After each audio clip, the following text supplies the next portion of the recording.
Good afternoon, everyone. I would like to thank you for joining us. As you know, Chief Hank Stawinski has submitted, and I have accepted his resignation. I'd like to begin first by sincerely thanking him. I'd also like to thank his family for the 27 years of service that he offered to our community. As you know, he is a native-born Prince Georgian, and we certainly appreciate his work, his service, and his sacrifices, both he and his family. It is no secret that Chief Stawinski and I have worked together for more than a decade, and I can tell you that I enjoyed working with him. He has served this department, and he served our community well and served it with great integrity.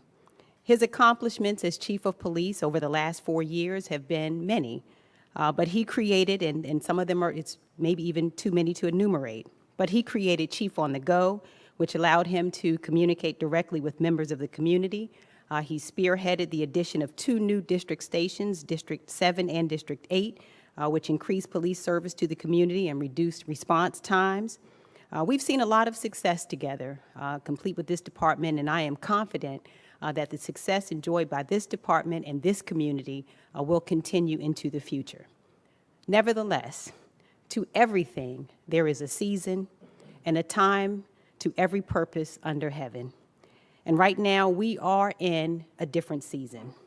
We welcome this new season that we are entering, and we recognize how far we have come as a community.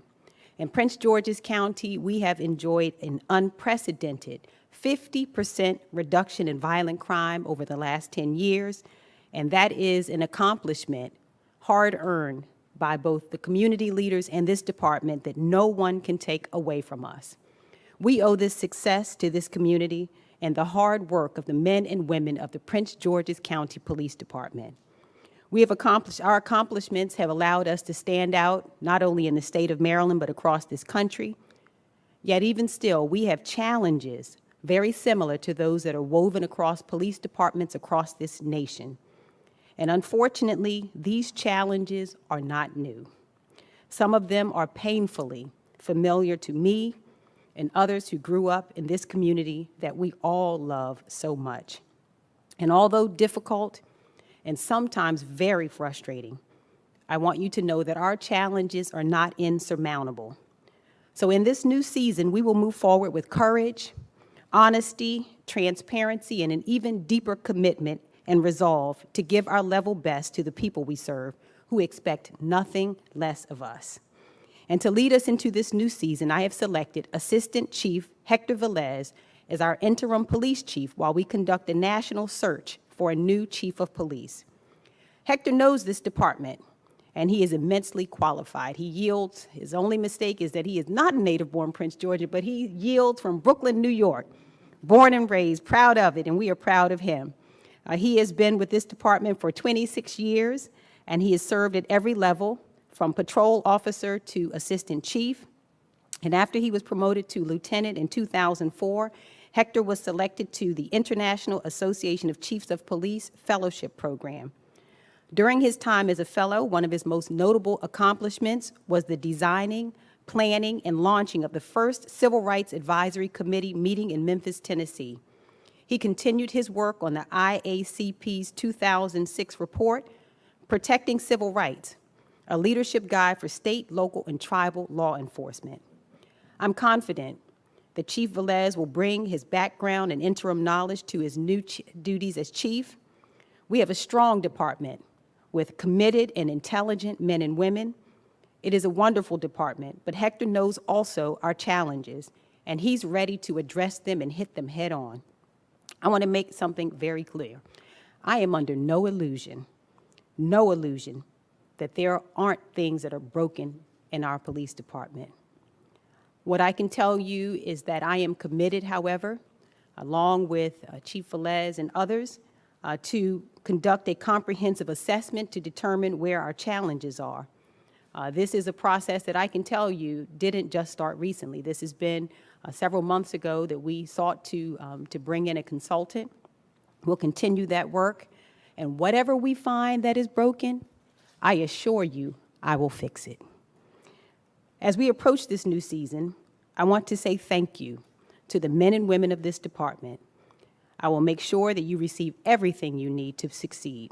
That includes the best training, health care, and together we will hold ourselves accountable.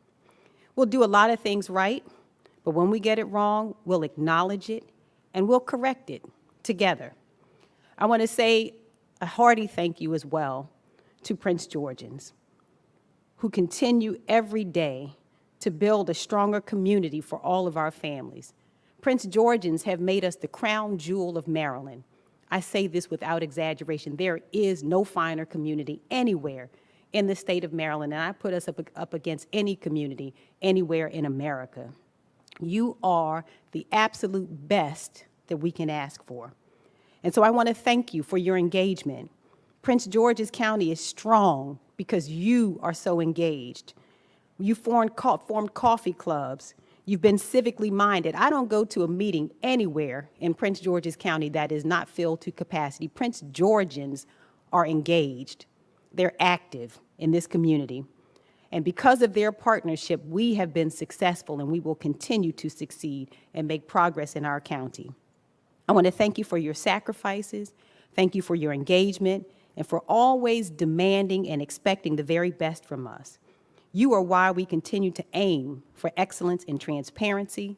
You deserve nothing less, and we won't give you anything less. And so with that, I'll turn it over to Interim Chief Hector Velez. Good afternoon. I would like to first start by thanking Ms. Alsobrooks for trusting in me to lead the Prince George's County Police Department during these unprecedented times. I'd also like to thank former Chief Hank Stawinski for his decades of service to the men and women of the Prince George's County Police Department and the residents of Prince George's County. I'm honored to have been selected as the Interim Chief of Police. As of tomorrow, I will have served this county and this police department for 26 years. And that's because I care deeply about the residents of this county and the men and women of the Prince George's County Police Department. I stand before you humbled, ready to listen, and motivated to lead this police department into the future. We're at a crossroads where we have an opportunity to choose a path that unites us, that helps strengthen the relationship between the residents in Prince George's County and the men and women of the Prince George's County Police Department. We also have an opportunity to work together to make the Prince George's County Police Department what the residents of this county want it to be. Now, if I may, I'd like to explain a little bit of my background that Ms. Alsobrooks touched on briefly. I was born in 1965 in Brooklyn, New York, and I had two influences in my life that had a huge impact on me. My mother, essentially single, worked 2 or 3 jobs to raise 5 kids, and 2 women, Mama Cheatham and Miss Helmina, both African-American women, stayed with us. They babysat us sometimes from 6, 7 o'clock in the morning to 11:30 at night. I recall watching New York City police officers drive down the street in their blue and white vehicles and seeing bricks, rocks, bottles, sticks being thrown at them, hearing people curse at them. And for a while there, I thought police officers were bad. That wasn't until I moved to Union City, New Jersey. I was 14 years old, hanging out in the streets, and a police officer approached me, had a conversation, and he brought me under his wing. He introduced me to law enforcement exploring, and the advisors were 4 officers of Italian and Irish descent. There were 26, 27 kids, mostly Hispanic, and these officers sacrificed their time with their families to ensure that we became someone in the future. And it was then that I knew what my purpose in life was, and that was to be a public servant. Now, for those of you that are hearing this and are wondering about police reform, what I can tell you is that I am here to listen, and I'm here to work with all of you. Not only am I the interim chief of police of the Prince George's County Police Department, but I am also your interim chief of police. So with that said, I want to conclude by saying thank you for the support that I've been receiving so far, and I look forward to working with everyone. Thank you. Okay, with that, we'll take any questions. Chat with Lieutenant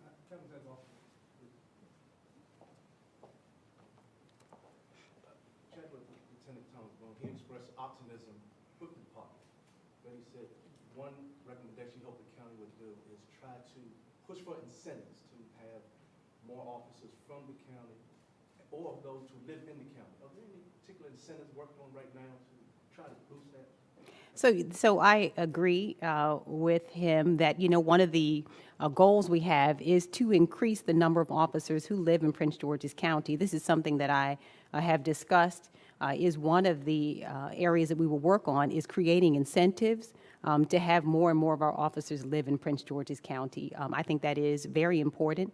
I have always said that it is difficult to serve people you don't know or understand.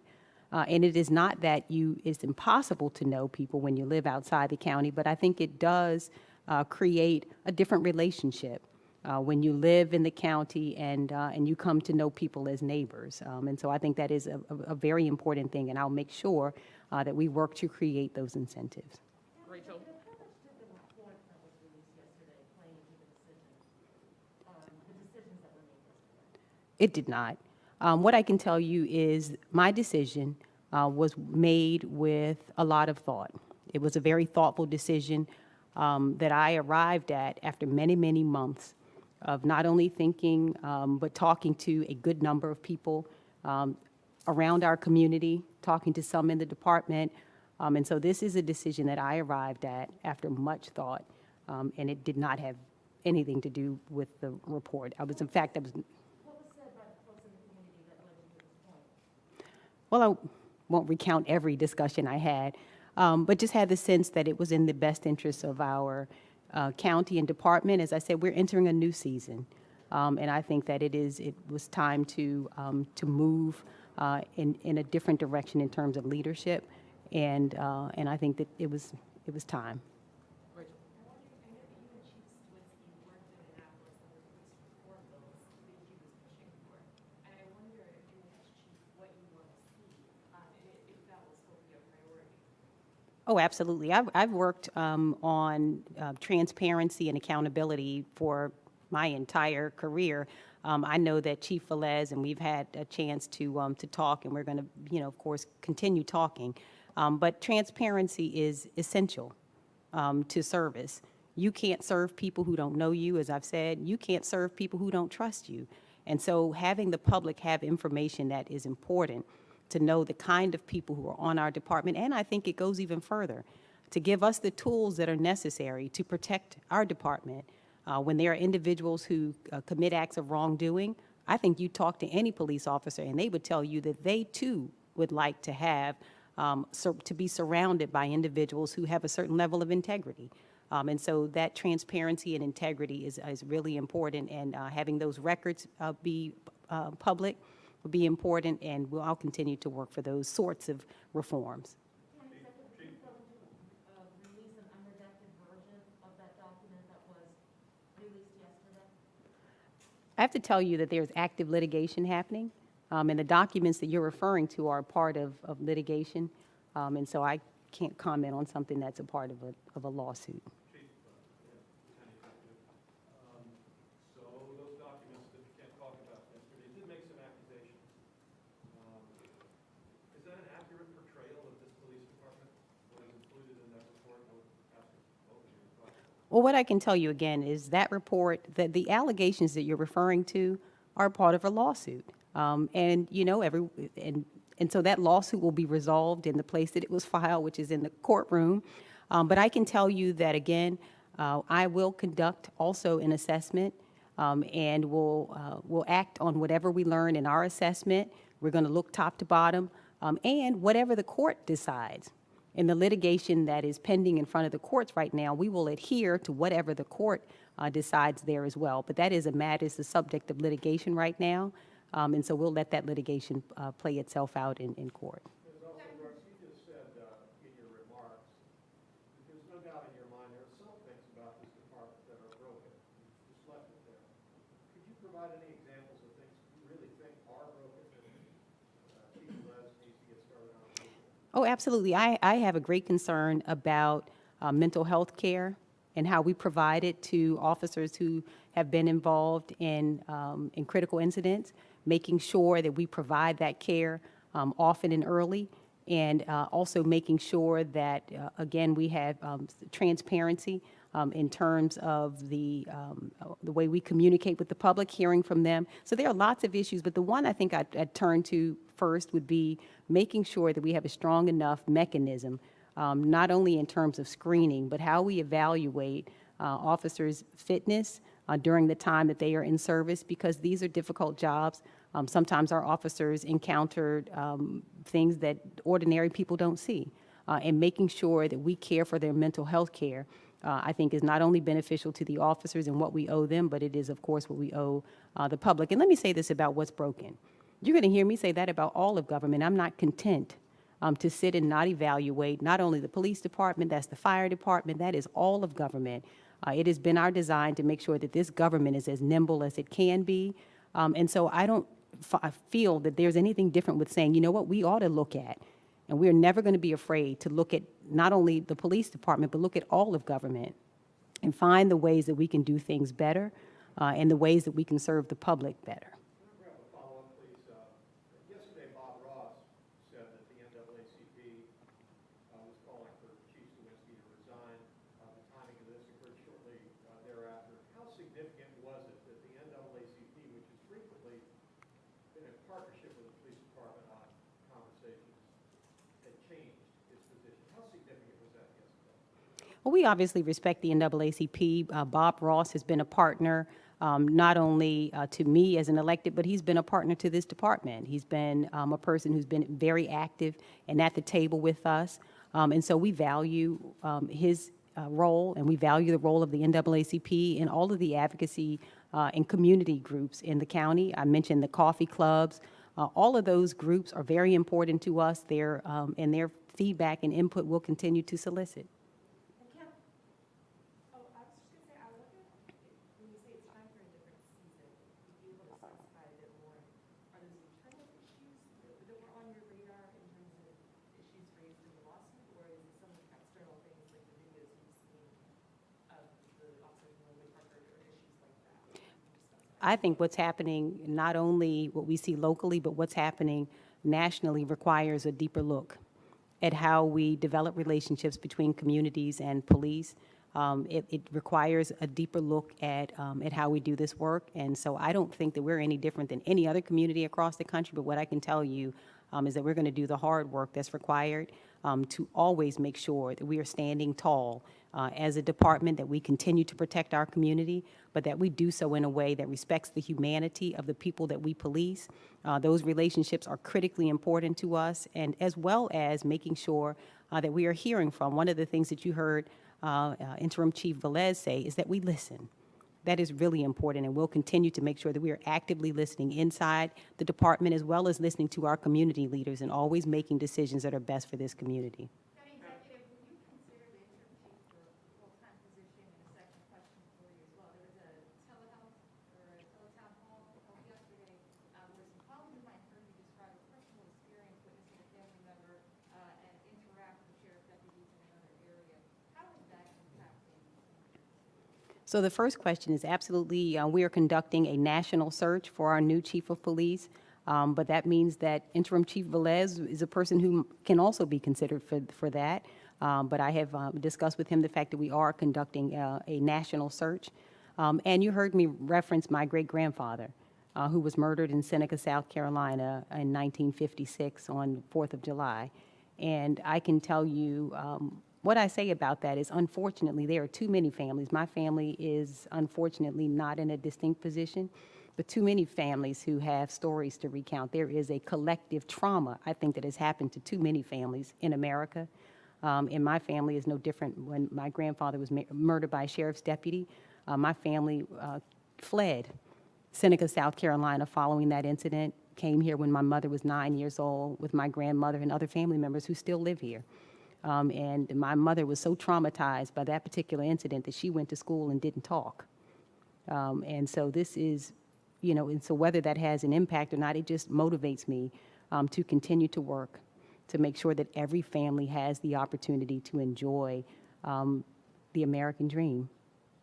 The allegations that there being systemic racism within this department, what these officers in the lawsuit are saying that they feel like they were retaliated against, that they cannot work within this department, and that so many of them find themselves now outside of this department as a result of that, and could the interim chief also address, are you willing to start to have those conversations that Chief McGaugh was having with members of the police department and the NAACP, who's meeting with them regularly? My understanding is that staff under Chief Stawinski, can we address that? So of course, those allegations concern me, and it ought to concern anyone who hears that. And so what I can tell you again is that I'm willing to listen to all of those concerns, and will make decisions based on what I learn.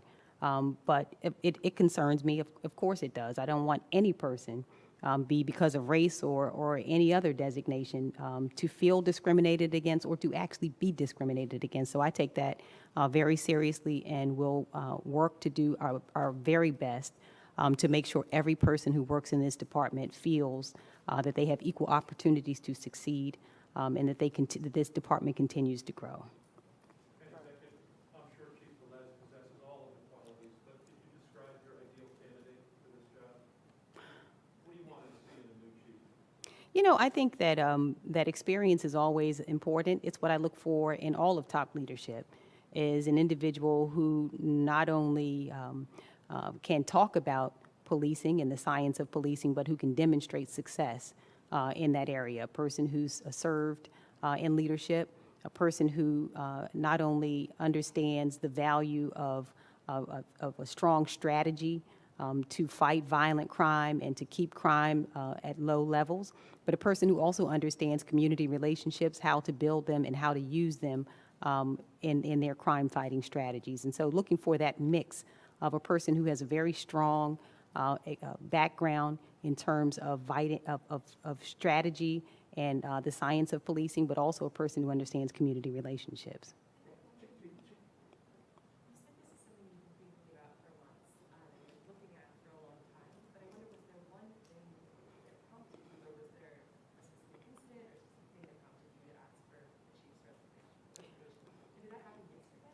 Well, like I said, and I've been looking, quite honestly, I'm always looking, not only, as I said, at the police department, but I have an obligation, I think, to continue to look at every aspect of this government, and to continue to ask myself whether we are doing the best we can in a particular area, and whether a different decision needs to be made. None of these decisions are easy, and I think they should be made after careful thought and listening. And after careful thought and listening, I decided that now was the time to make this decision.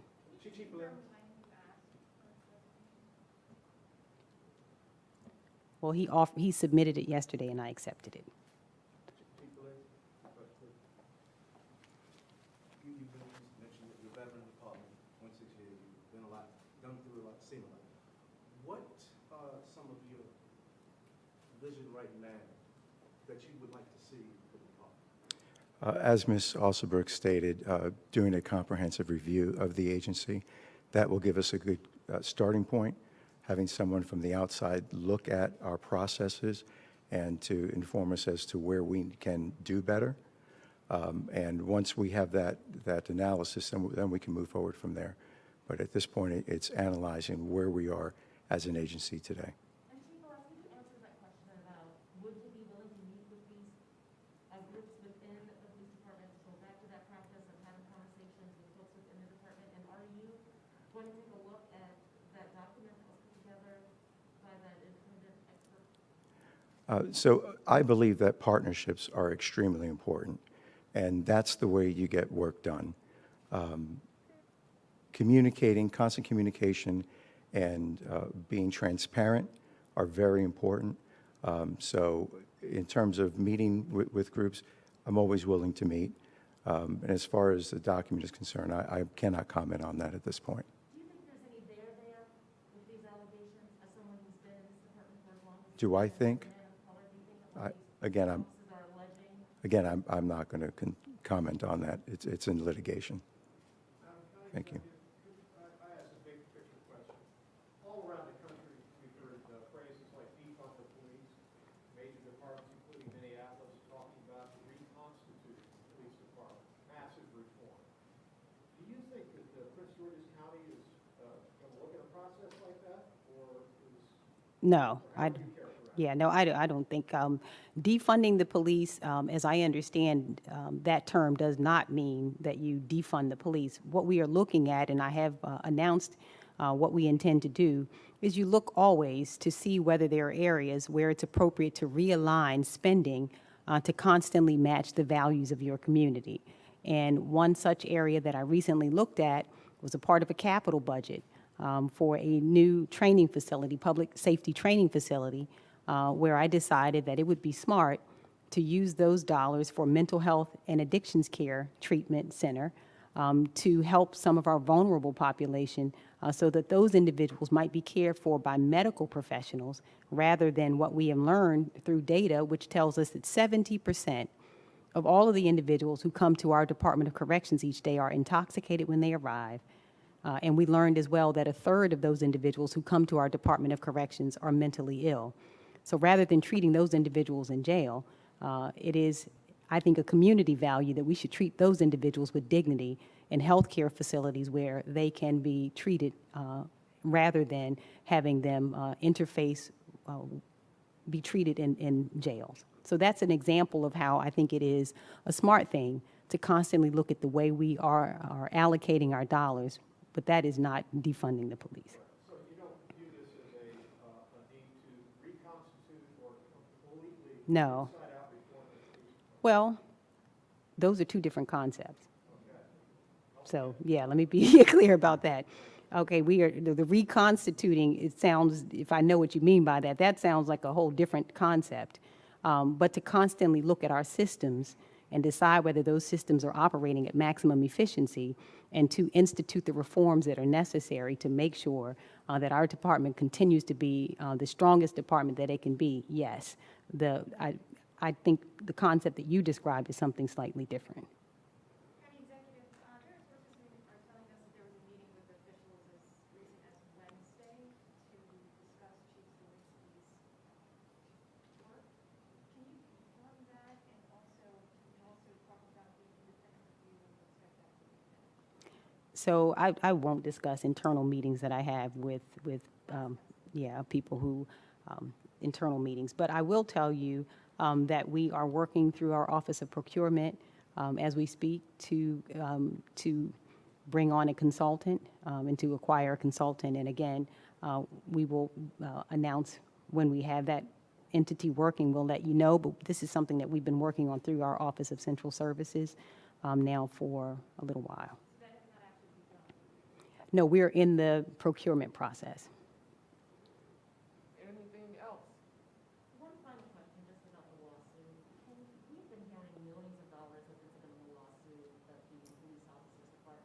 Can you talk about how much money has been spent, and will the county continue, or are you all looking at mediation now, or has anything changed with the county's position on that? The exact dollar figure for the current lawsuit, I'll have to get you that number. But what I can tell you as the county executive of this county, I am required to answer the county's liabilities. And so when there are lawsuits, we are required to answer the lawsuit. So that's what I can tell you about that, is I'm required to answer all of our liabilities when people sue us.